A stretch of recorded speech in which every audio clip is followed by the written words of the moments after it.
हरि ओम श्री गणेशाय नमः। श्री लक्ष्मी नारायणाभ्याम नमः।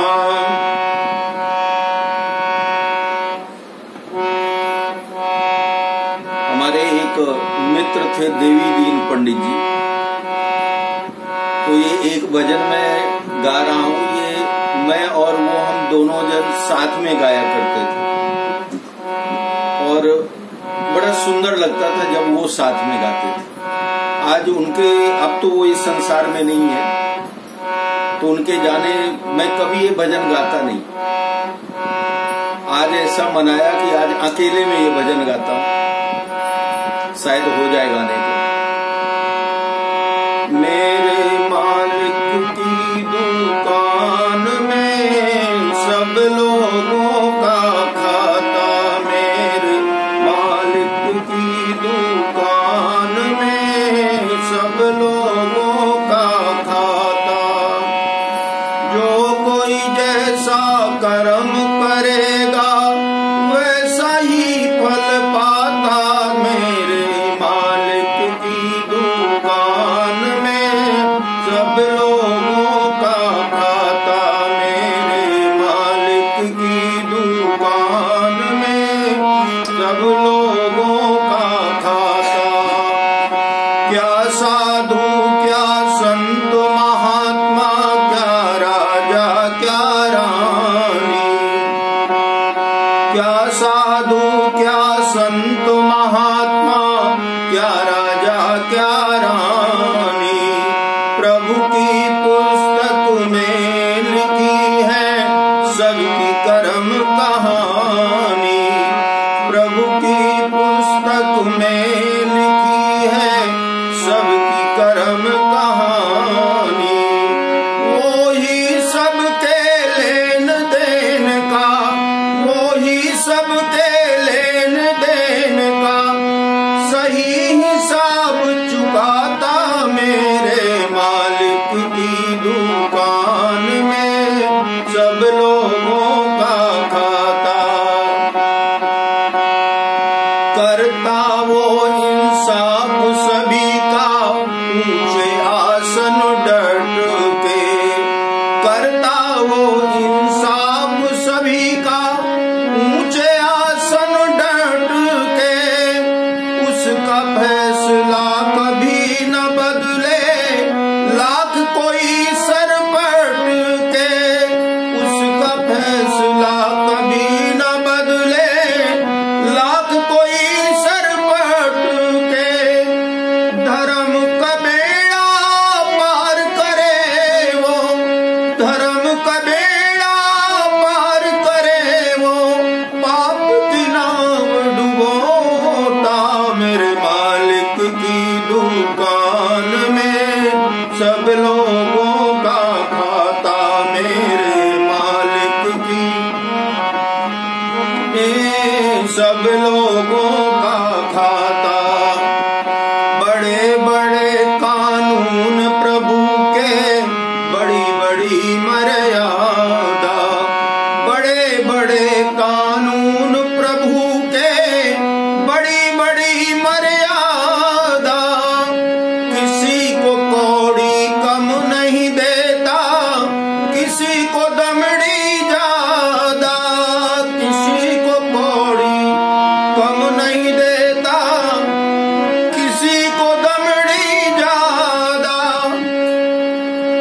और इतना सुंदर न्याय है, तो इसीलिए वो सारे जग का, इसीलिए वो सारे जग का जगत पिता कहलाता। मेरे मालिक की दुकान में सब लोगों का खाता। मेरे मालिक की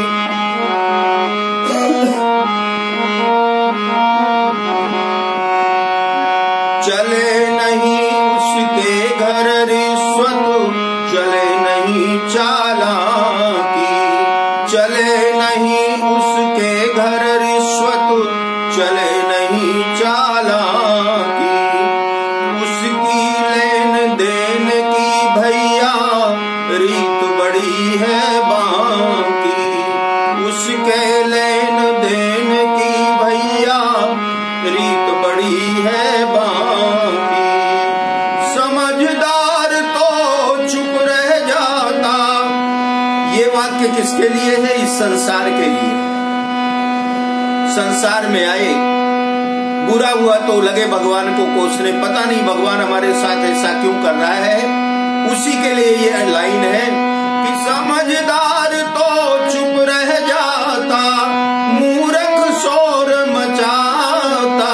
मेरे मालिक की दुकान में सब लोगों का खाता। मेरे मालिक की सब लोगों का खाता। उजली करनी कर लो भैया, कर्म न करना काला। उजली करनी कर लो भैया, कर्म न करना काला। और कितना भी छिप करके बुरे कर्म करो, लाख आंख से देख रहा है तुम्हें देखने वाला। लाख आंख से देख रहा है तुम्हें देखने वाला। अच्छी खेती करो चतुर नर, अच्छी खेती करो चतुर नर। समय गुजरता जाता, मेरे मालिक की दुकान में सब लोगों का खाता।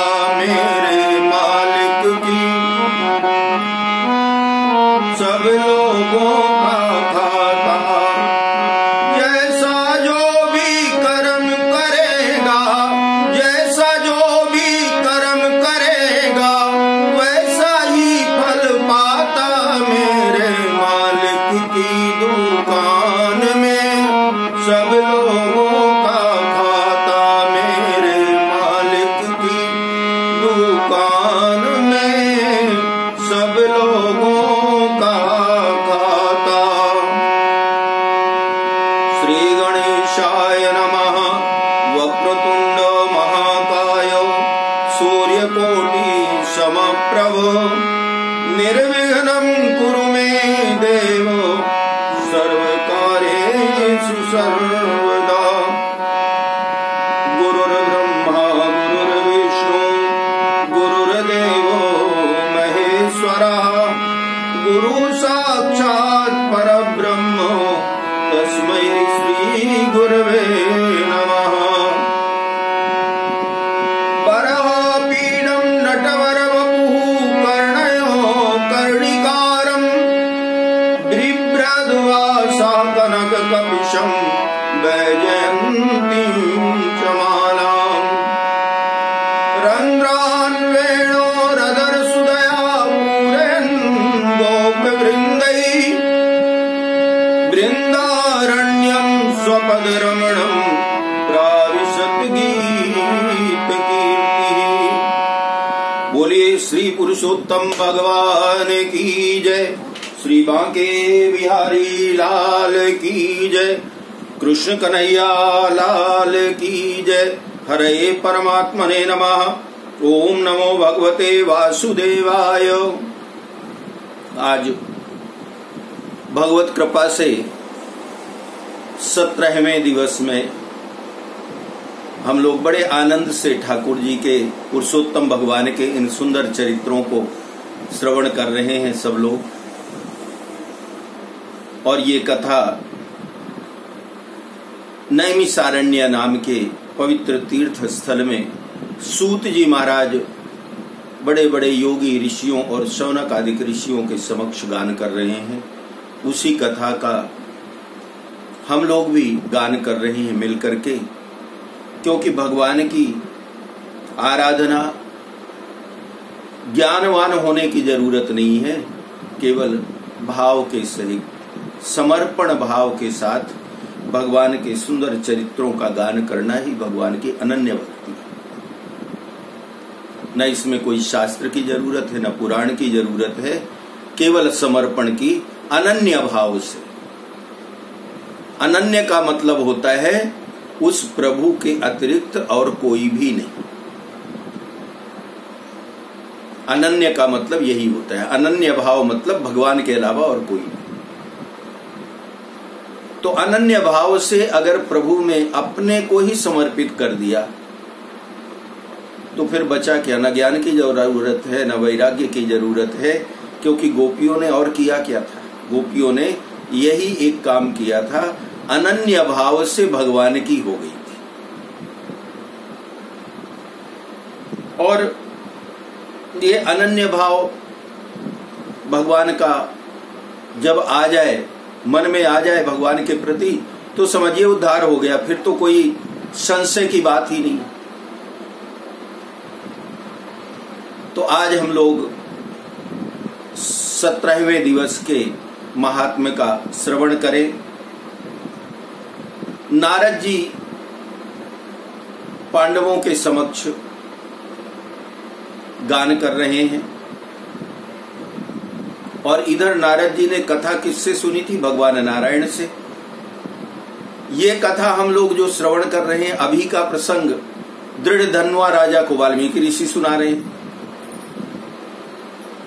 तो ये थोड़ा सा समझना पड़ेगा कौन किससे कह रहा है। लंबा चौड़ा है क्योंकि ये 3-4 परतों वाला है।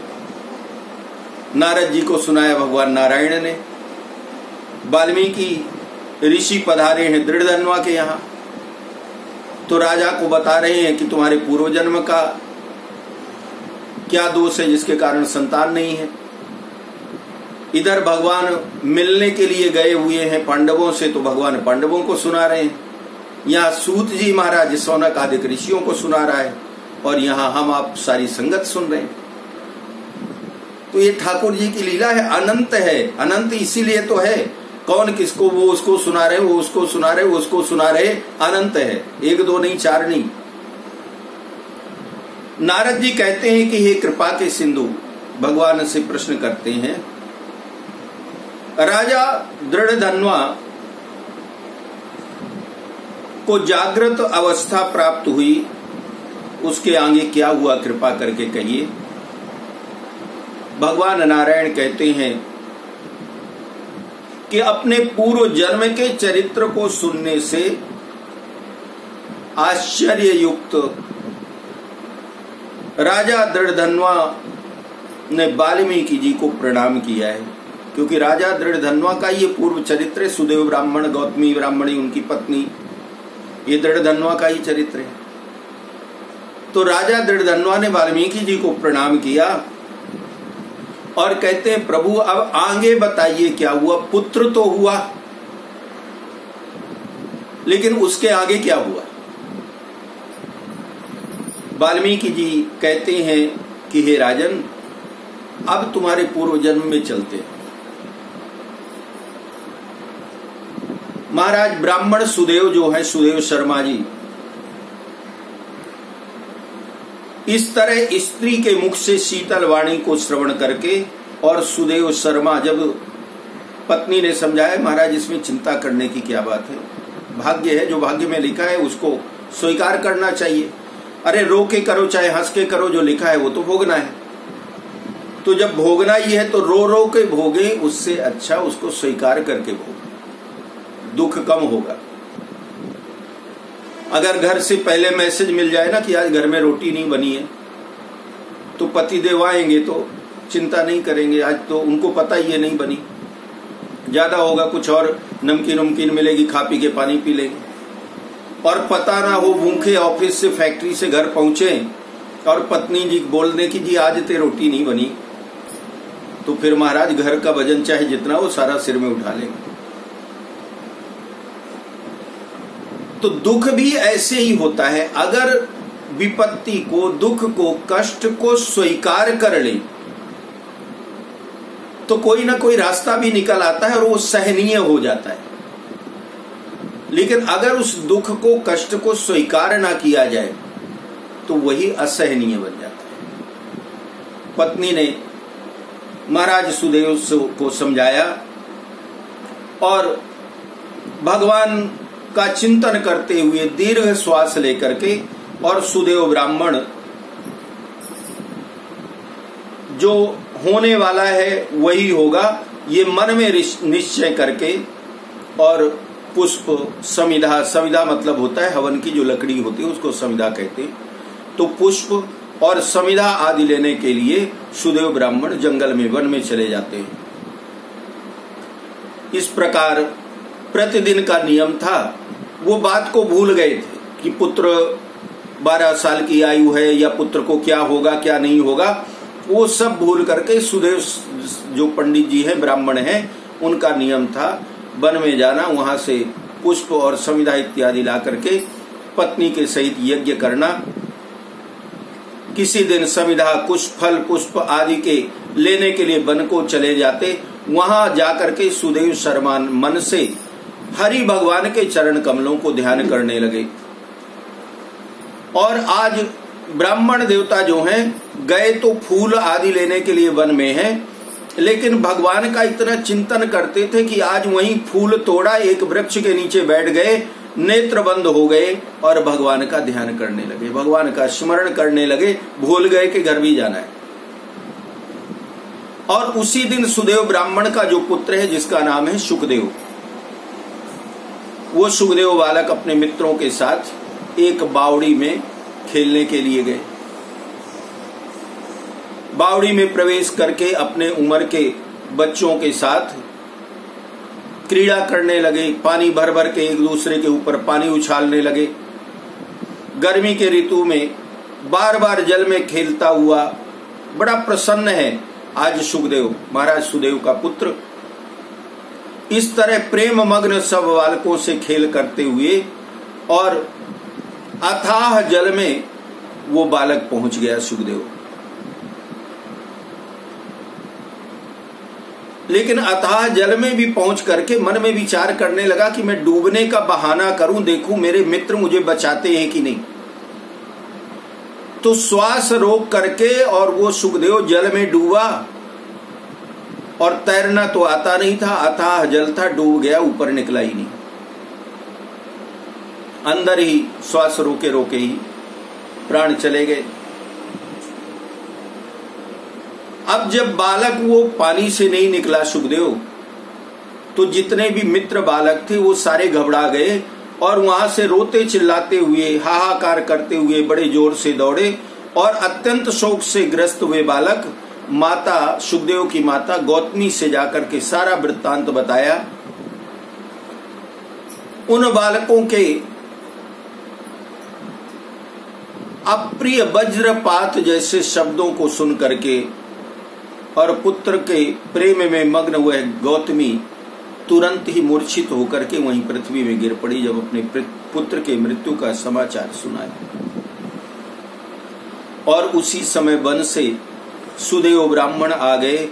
पुत्र के मरण का समाचार सुन करके वाल्मीकि जी कहते हैं कि जैसे पेड़ को काटा जाए तो हरा भरा पेड़ जमीन में गिर जाता है, उसी तरह सुदेव ब्राह्मण हाथ में फूल, समिधा सामग्री, फल इत्यादि लिए हुए जमीन पर कटे पेड़ की तरह गिर करके मूर्छित हो जाते हैं। इसके बाद थोड़ी देर में होश आया। दोनों ब्राह्मण स्त्री पुरुष उठ करके और वहां से उस बावड़ी की तरफ भागते हैं जहां उनके बालक शुकदेव की मृत्यु हुई है, जहां जल में डूबा था शुकदेव। वहां जाकर के अपने मृत पुत्र का आलिंगन करके अपने हृदय से लगा करके सुदेव शर्मा बारंबार पुत्र का मुख चूमने लगा। अपनी गोद में स्थित मृत पुत्र को बार बार देखता हुआ रोता, विलाप करता और गदगद स्वर में बड़े करुणा से भरा हुआ सुदेव शर्मा कहता है कि हे पुत्र, हे मेरे शोक का नाश करने वाले, तुम तो बहुत मीठा मीठा बोलते थे ना, बेटा उठो ना, मेरे मन को प्रसन्न करो, मुझसे मधुर मधुर वाणी में जैसा तुम बोलते थे उसी तरह बोलो। हे मेरे पुत्र, अपने वृद्ध माता पिता को छोड़ करके जाने का ये समय थोड़ी है। हे पुत्र, वेदाध्ययन के लिए तुम्हारा श्रेष्ठ मित्र तुम्हें बुला रहा है, बड़े हर्ष से पढ़ाने के लिए तुम्हारे गुरुजी उपाध्याय तुम्हें बुला रहे हैं। हे पुत्र, शीघ्र उठो, सो क्यों रहे हो? पागलों की तरह सुदेव विलाप करते हुए अपने पुत्र को हिला रहे हैं। उठो बेटा, जाग जाओ। तुमको छोड़ करके मैं अब घर नहीं जाऊंगा। सुदेव कहते हैं मैं अब तुम्हें छोड़ करके घर नहीं जाऊंगा। अगर तुम साथ में नहीं चलोगे तो घर में मेरा काम क्या है? मैं जाकर के करूंगा क्या? तुम्हारे बिना इस समय मेरा घर शून्य है, जंगल के समान हो गया है। तुमको फल मूल प्रिय हो तो मेरे सामने ही उठो बेटा। देखो, मैं तुम्हें वचन देता हूं, अब नाराज मत हो। मैं आज के बाद से वन में भी नहीं जाऊंगा, तुम्हारे साथ ही क्रीड़ा करूंगा, तुम्हारे साथ ही रहूंगा। एक बार बस उठ करके और अपनी मधुर वाणी में मुझे बुलाओ मेरे पुत्र। और फिर जब थोड़ा सा होश जैसे ब्राह्मण को आया तो रोते हुए ब्राह्मण कहते हैं मैंने कोई निंदित काम नहीं किया, ब्रह्म हत्या भी नहीं की, फिर किस कर्म के फल से मेरा पुत्र मर गया? हे ब्रह्मा जी, तुमने ऐसा करके कौन सा बड़ा फल प्राप्त किया? तुम्हें क्या मिल गया मेरे पुत्र को मार करके? हे निर्दय, वृद्ध, दीन, मेरे नेत्र को लेकर के, क्योंकि ये मेरा पुत्र मुझ वृद्ध का नेत्र था, मेरा सहारा था। निर्धन का धन और दोनों स्त्री पुरुषों का सहारा इस पुत्र को हरण करते हुए, हे ब्रह्मा जी, आपको लज्जा नहीं आई? सर्वत्र तुम दयालु हो, परंतु मेरे विषय में निर्दयी हो गए। अरे आश्चर्य है, मेरे भाग्य से ये उल्टा कैसे हुआ? स्वभाव से सुंदर पुत्र की खोज इस समय में मैं कहाँ करूं, कहाँ से ढूंढूं, कहाँ से लाऊं मेरे पुत्र को? और फिर से पुत्र मोह में एक बार ज्ञान जागृत हुआ, तो जब ज्ञान जागृत होता है तो ब्रह्मा जी को कोसते हैं और फिर मूर्छित अर्धमूर्छित अवस्था में आकर के फिर से अपने पुत्र को हिलाने लगे। बेटा, तुम्हारे मुख और सुंदर नेत्र को जल्दी खोलो, मैं देखना चाहता हूं तुम्हारे इन मधुर नेत्रों को। मेघ जल को बरसाता है, पृथ्वी धान्य को पैदा करती है, पर्वत रत्नों को और समुद्र मुक्तासार मणि को देते हैं, परंतु उस देश को नहीं देखता हूं जहां मरा हुआ पुत्र मिलता। कितनी गहरी बात। सुदेव ब्राह्मण कहते हैं कि हे पुत्र, मैंने संसार में पृथ्वी को धान्य पैदा करते हुए देखा, पर्वत में रत्न देखा, समुद्र में मुक्तासार मणि मोती इत्यादि के देखे, लेकिन ऐसा देश मैंने नहीं देखा, ऐसा स्थान नहीं देखा जहां पिता की गोद में मरे हुए उसके पुत्र का शरीर पड़ा। हे पुत्र, तुम एक बार शीघ्र वचन सुनाओ और दया करो। तुम्हारी माता लज्जा छोड़ करके और जैसे चील होती हैं, चील के समान अत्यंत विलाप करती हैं। हे पुत्र, तुम्हें ऐसे रोते बिलखते अपने माँ बाप को देख करके दया नहीं आती? माता पिता की आज्ञा बिना तुम कभी भी कहीं नहीं गए। हे पुत्र, तुमने एक बार, तुम पढ़े लिखे विद्वान हो, एक बार भी नहीं सोचा कि माता पिता की आज्ञा के बिना तुम मृत्यु को कैसे वर्ण कर रहे हो? मेरी आज्ञा के बिना, हम दोनों की अनुमति के बिना तुम घर से बाहर भी नहीं जाते थे। हे पुत्र, इस समय किसके वेदाध्ययन की उत्तम वाणी को सुनूंगा? तुम घर में बैठ करके और वेद का पाठ करते थे, मैं श्रवण करके तृप्त हो जाता था। अब किसकी वाणी को सुनूंगा पुत्र? हे वत्स, आज तुम्हारे मनोहर मधुर वचन के स्मरण से मेरे हृदय के 100 टुकड़े क्यों नहीं हो जाते? लेकिन हो भी कैसे, मेरा ये हृदय लोहे का है। मेरा ये हृदय सामान्य होता तो तुम्हारे वियोग में अभी सैकड़ों टुकड़े होकर के फट जाता और मैं भी तुम्हारे साथ मृत्यु को वर्ण कर लेता। ब्राह्मण कहते हैं कि हे कौशलेंद्र राजा दशरथ, तुमको हम धन्य मानते हैं, क्योंकि रामचंद्र के बन जाने पर पुत्र के ताप से दग्ध प्राणों को नहीं रख सके। लेकिन धिक्कार है मुझे कि मेरे पुत्र ने, तुम्हारे तो पुत्र ने राज्य का त्याग किया था, वन में गए थे तो तुमने प्राणों का त्याग कर दिया। और राजन, मैं कैसा, कितना कठोर हृदय हूं कि मेरे पुत्र की मृत्यु हो गई, लेकिन मर जाने के बाद भी मैं जीवित हूं, मुझे मृत्यु नहीं आ रही। हे गोविंद, हे विष्णु, हे यदुनाथ, हे श्री रुक्मिणी के प्राणपति, हे मुरारी, हे दीनों पर दया करने वाले, हे दयालु, पुत्र रूप अग्नि के ताप से संतप्त मेरी रक्षा करो। हे देवाधिदेव, हे समस्त लोक के नाथ, हे गोपाल, हे गोपीश, हे चक्र को हाथ में धारण करने वाले, हे यमुना के विष दोष को हरण करने वाले, पुत्र रूप अग्नि के ताप से संतप्त इस गरीब शरण में आए हुए ब्राह्मण की रक्षा करिए। हे वैकुंठ के वासी विष्णु, हे नरकासुर के नाशक, हे चराचर आधार, हे संसार रूप समुद्र से पार करने के लिए जहाज रूप अर्थात संसार समुद्र से पार उतारने वाले, हे ब्रह्मादि देवताओं से भी नमस्कृत पूजित चरण पीठ वाले, पुत्र रूप अग्नि के ताप से संतप्त इस ब्राह्मण की रक्षा करो। सुदेव ब्राह्मण कहते हैं कि हे महाराज, हमारे समान सठ कोई दूसरा नहीं है जो मैंने देवकी पुत्र श्री कृष्णचंद्र के वचनों का उल्लंघन करके और पुत्र में दुराशा की। आज ब्राह्मण सुदेव को ये आभास हो रहा है कि भगवान ने ये कहा था कि तुम्हारे पुत्र है नहीं भाग्य में,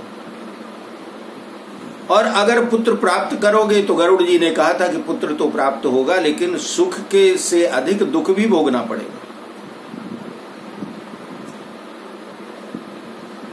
तो आज सुदेव कहते हैं कि अरे धिक्कार है मेरी विद्या को, मेरी बुद्धि को।